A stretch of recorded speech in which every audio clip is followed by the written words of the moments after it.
G'day everyone, it's Jumbuck here, and it's time to spread the good word of necromancy, nature's ultimate form of recycling.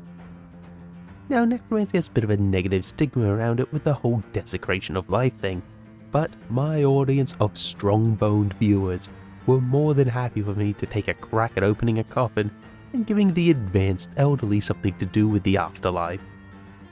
So you may be wondering, how does necromancy work in Conquest of Elysium? Well, first you get some interns to raise the dead for us, a difficult process that might make you go insane, and you'll lose the ability to move, cast spells, or even wipe your own ass. Then, as the lead necromancer, we take the undead horde they've raised for us and rush them into a violent war, giving us more corpses to raise. Unfortunately, these undead can sometimes be quite demanding, as when we're attacked by a swarm of bugs, we were unable to harm it, and it was unable to poison us given the whole skeleton thing. And after 100 turns, our skeletons died of starvation. Like, what the hell, since when did the undead army need their lunch break? I guess the battlefield we raised them from must have had a union. This was an event so soul-crushing that I decided to revive myself into a new game. And I'm sure this will go much better. So we go to our local gallows to raise up some troops and hunt down the local wildlife, which we can then also raise. Damn, that's a weird looking boar. Meanwhile, our head necromancer takes a pirate port, draining the souls of their soldiers as our men cut them down. This port gives us a little bit of gold and some good dead man hands for rituals. We also then spy a heroes party, loaded with magical items. One very unfortunate TPK later, I'm definitely going to remember to use these items and not forget about them for the rest of the game. Now, as we keep raising dead and securing our surroundings, a senator breaks into our home while we're killing his other army, so we have to take both their lives and their bones. But that's not all. An illusionist sent us some fancy mirrors. But it's not a gift.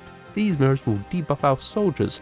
Luckily, most of our guys do not care, and their armies get trampled by our undead petting zoo. Unfortunately, we're getting sandwiched in between two enemies, so I think it's best for us to just pick a target and obliterate them. Since I think street magic is cool, and government officials are cringe, we're gonna kill a senator. In Conquest of Elysium 5, we head north and run into another of the senator's armies, and we're almost equally matched. Which is terrible news, as both armies get obliterated. Barely any of our guys survive, and while our necromancer is up, his student is in the ground, so we should really grab a replacement. We meet our new apprentice, Berthold, in the pirate port, and we see he has minor summoning. Now this is good. We get to summon horrors beyond the veil of death, and we don't have to go insane. Things are really looking up for us, and our necromancer got jumped and he's dead now. Well, the senator had another army ready. We'll need to defend our home, and the illusionist is still hanging around, and the senator's probably going to visit soon. And now there's a snake in our citadel, so we've really got to clear it out. We gank the senator, and it seems our summoned army is doing quite well. We killed them all. In fact, we kill all of the Senate. Beautiful job, one less enemy. You know what, Berthold? To celebrate, I'm promoting you to a full necromancer. Congrats! This will make him stronger in battle, let us raise an entire legion of dead, assuming we can find an old battlefield. But that's a plan for later. We still need to chase off the illusionist, getting rid of their army for a moment of peace. And now we get to summon some reinforcements, including a new general, Gravecaller the Mound King. Even better, he has a spell scroll we get to give our necromancer and let it rip. Okay, now looking at our spells, I'm going to turn off Strength Sap to turn on Finger of Death so I can just obliterate anything in my path. And now with the senator dead, the top right should be clear, so I might be able to claim his former provinces. Ooh, but I find something even better. An old battlefield. Our necromancer visits and finds a Crown of the Bull, which will give us the Berserk feat, which lets us then survive after our health goes into the negatives. So while we wait and prepare for the ritual, we continue exploring and find goblins and trolls. They seem to be held up in the senator's old place, so we're gonna have to take it from them. Still, while we start a new war, the illusionist is hanging around at our door, but we're able to scare them off as we push out the trolls. And this is only the beginning. We'll need our new legion. So now, rise! Ooh, nice. We push into the Troll King territory, and it appears the old troll has snuck in behind us to take back the old senator holdings. At home, Gravecaller is defending us from the illusionist when suddenly he's dead. And not like in a skeleton he's dead type of way, but more in a he's gone type of dead. But I can't go back yet because I've just found a heap of Troll King units and their home base. So we smash through the outer armies and siege the pit while the king and their mum are out, and the battle goes beautifully. They fall to decay, anyone I point to drops dead on command, and now the former royalty themselves make an appearance. We've already killed the Senate, it's only fair to follow it up with a monarchy. But first, I want to be safe. New commander steps up and takes lead of our forces and marches them north. And we'll leave a little goblin behind to handle our defense. Sure, he can deal with the illusionist. Still, while we get a chance at regicide, things again go very smoothly.